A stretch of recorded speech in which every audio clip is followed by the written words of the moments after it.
Ana?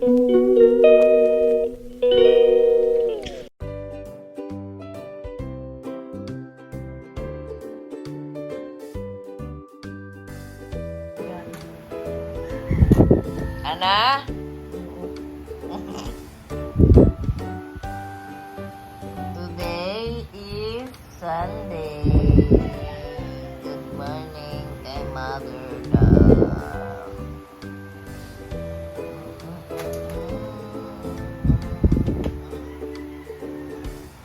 14 coffee.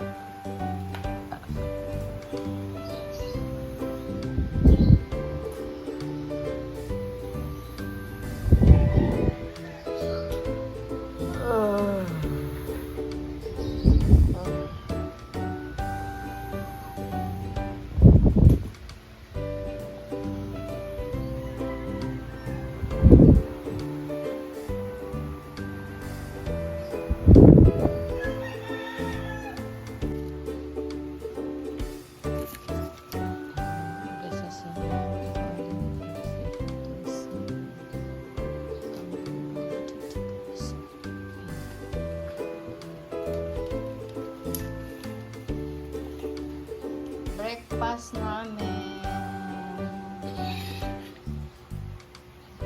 Tulog sa Inday. Wala na lang isa pa. Everyone, good morning. It's 9:35. Ito na ako sa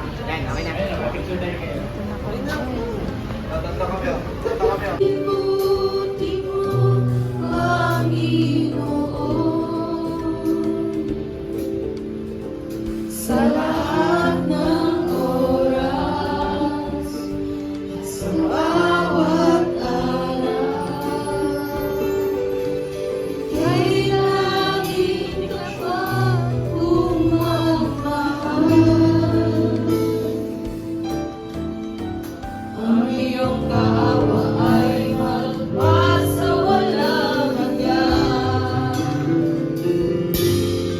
O kay buti-buti mo, Panginoon, sa lahat ng oras, sa bawat araw. Ako, ganito na yung status ko sa buhay. Hallelujah. Sometimes mga kapatid, darating sa point na kung nasa edad na tayo, then isipin natin, ano ba yung nangyari sa akin? Parang ang bilis ng panahon, mga kapatid. So, minsan darating pa yung time na nakikita natin yung mga ka-batchmate natin na eto na sila, ba't tayo, ganito lang tayo mga kapatid. Hallelujah. Yung uhod at humingi ng second chance sa Panginoon na Lord, gusto kong ipagpatuloy yung plano na to. Ito yung journey na pangarap ko. Hallelujah. Hindi na yun mangyayari kapag wala ka na sa Panginoon. Long as you meron kang humingi ng mga kapatid, you still have a chance mga kapatid. Lumapit tayo sa ating Panginoon.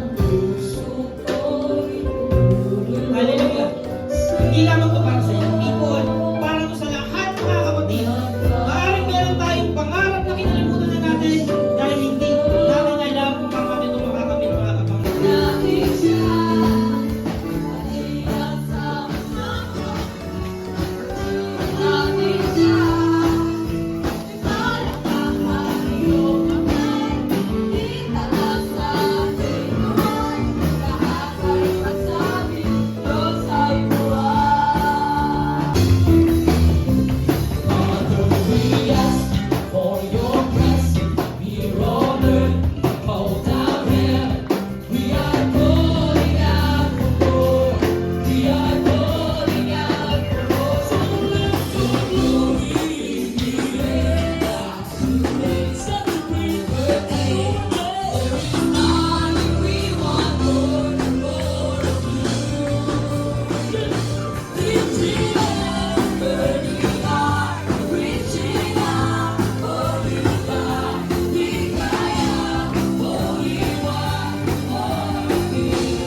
Diyos, narito kami, Panginoon, dahil sa iyong kabutihan at sa iyong katapatan, O God. Lord, sa umagang ito, as we give our tithes and offering, Panginoon, amin pong dalangin na patuloy mo kaming bigyan ng kalakasan, Panginoon, sa aming mga ginagawa, O God. I-guide mo ang bawat takbangin namin, Panginoon, sa aming mga nag-aaral, maging sa mga naghanap buhay, sa may mga businesses, O God. Aming dalangin ng iyong divine protection, Panginoon, na laging gagabay sa amin, Panginoon. Lord, amin din pong dalangin, Panginoon, na anumang aming naihasik, Panginoon, ay ibalik mo, Panginoon, ng siksik, liglig at umaapaw, Panginoon. Lord, in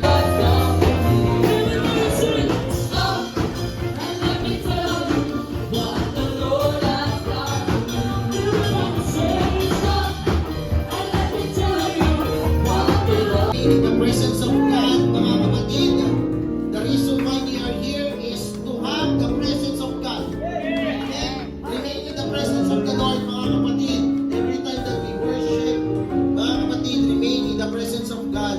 By this morning, mga kapatid, ang ating pong pastor ay Kung ikaw po ay masaya na nakarating sa tahanan ng ating Panginoon, huwag mong pigilan ang magpuri, ang pumalakpak, ang magbigay ng pasasalamat sa ating Panginoon. Hallelujah! Oh, hallelujah, hallelujah! Come on mga kapatid, let us worship the name of Jesus.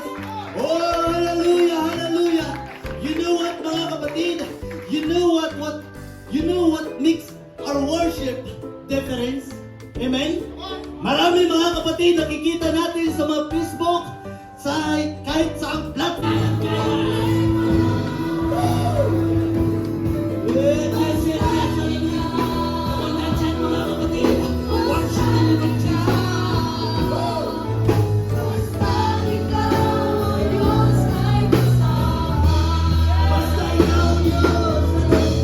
Napakasarap magpuri sa kalooban mo. Yes, Lord. Yes, Lord. Find the place, mga kapatid.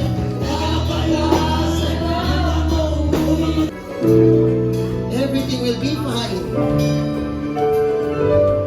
Hallelujah.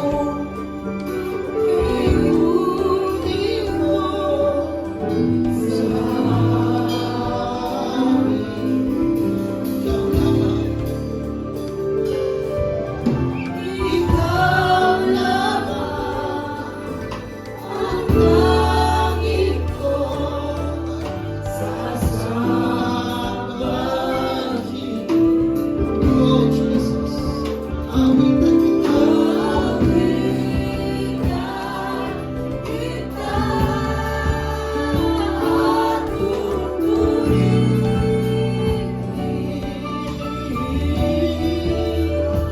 Pasama. Hindi mo yan mapipigilan. Amen? But, listen to this. If Jesus is in the house, magiging okay ang lahat. Magiging okay ang lahat.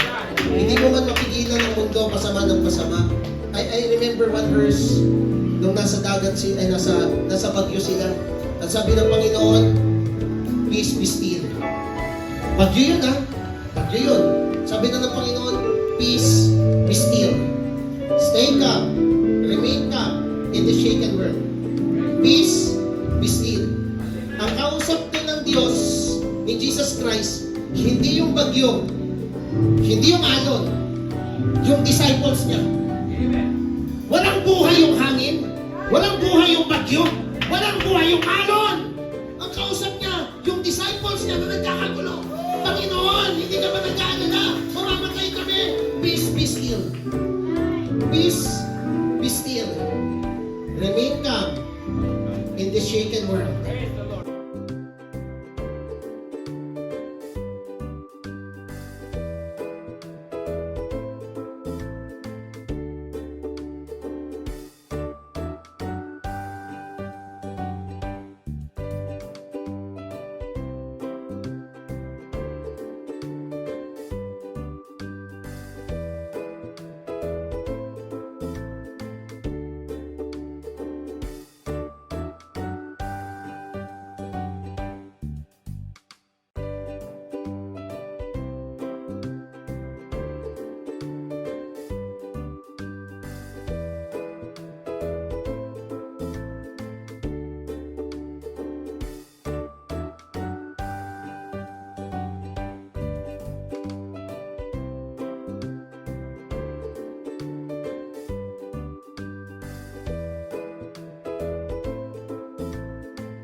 Okay, bye! Bye, bye, bye.